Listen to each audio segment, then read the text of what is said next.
Hey everyone! Yay! You're here for story time at the Rolla Public Library. I'm Miss Tara. It's so good to see you. Are you ready to find out what the story is? Okay. Can you say with me, magic story time bag? Magic story time bag. All right, you ready? Magic Storytime bag, Magic Storytime bag. What is our clue for today's story? Here's this. Wait a minute. There's a lot of ruckus in here. Oh my goodness. Alright, so I'm hearing metal clanging, beeps, and whirring like beep. Beep, beep. What the heck could that be? Okay, here comes a clue. It's a little house, a little building. Let's see, people live in buildings, right? So, a home, a place to live. What else? Oh, look. That cute, a little bluebird. I think I'll use that while I tell the story. So there must be a bluebird in our story and something about a home. Let's see.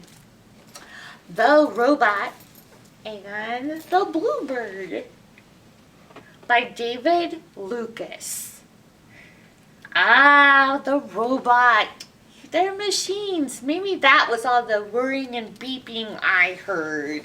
Can you make sounds like a robot? Or imagine what a robot would sound like? Okay, here's the inside of the book. There's lots of different birds on a tree.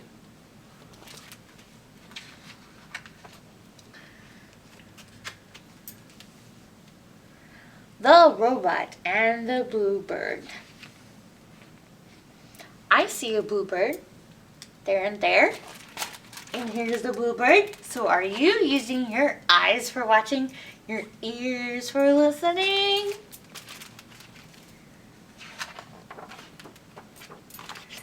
Okay. There once was a robot with a broken heart. That must be him. He's frowning. Wonder why he's sad. The others did their best to fix him, but it wasn't any good. 'Cause his heart's broken. So he was sent to sit on the scrap heap with all the other old machines. He tried talking to them. He said, "My heart was broken, you know." But they didn't answer. There's all the scrap machines. He's sitting on the heap. It's a lot of metal. So he lay down and looked up at the sky. He lay there through the long dark nights and the empty days. He lay there rusting in the autumn rain. He lay there when the first snows of winter fell. And then one day was a bluebird. Fighting against the freezing wind, she landed on his shoulder. "What are you doing here, little bird?" he said. "I'm flying south," she said weakly, "south where the sun shines. But I'm so cold and tired, I can go no further." "I'm sure you don't want to stay here," said the robot. "I'm rubbish." But the bluebird just shivered and said nothing. "There's a space where my heart used to be," the robot said gently. "You can sleep there if you like."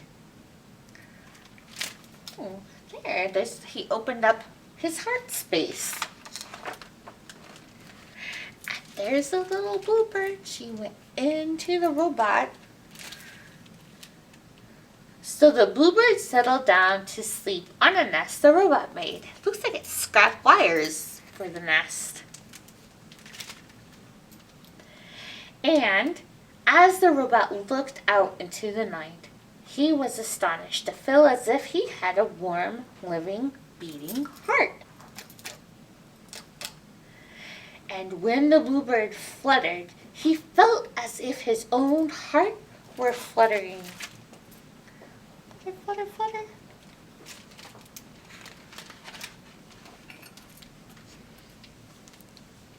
The next morning, the door to his heart opened, and the bluebird sang sweet and bright in the icy air. Do you know how to whistle? I'm not very good at whistling. But if you know how to whistle, maybe you can whistle like a bluebird. My old heart only ever said tick-tock, said the robot, but now my heart is singing. And the bluebird flew a little way up into the air, and the robot felt like his heart was flying. And creaking, he got to his feet and danced a creaking, clinking dance.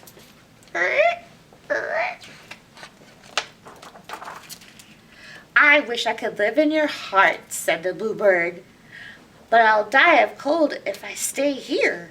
Winter has come so soon, and I still have so far to go. I don't even know if I have the strength, she said sadly, settling in his hand. There they are. The bluebird and the robot.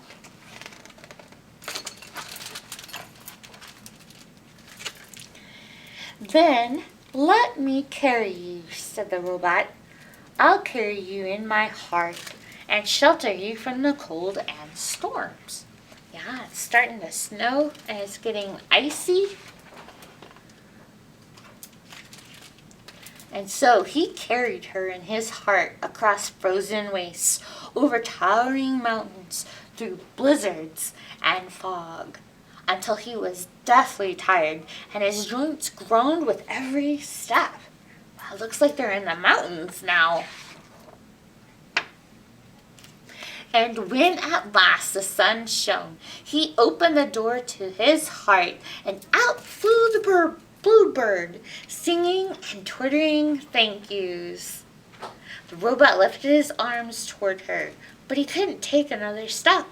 His strength had failed at last. Make your home in my heart, he said in the faintest whisper. Make your home in my heart. And he hung his head.